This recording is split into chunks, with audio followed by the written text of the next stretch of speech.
High 30 day কাট challenge complete করার পর কাট day চ্যালেঞ্জটাকে Starc করা যাক। হ্যাঁ, আমি কাট করব।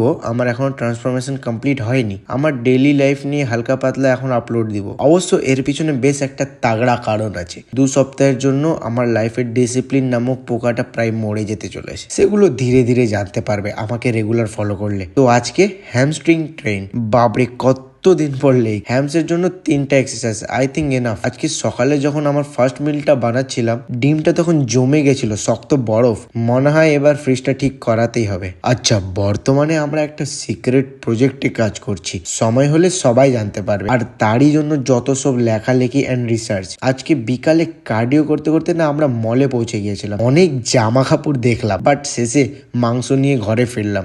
দীপকে আমি চুরি করতে ধরে নিয়ে ক্যাচি দিয়ে ভয় দেখালে সে আমাকে সোয়া চাংসের বস্তা বের করে দিল।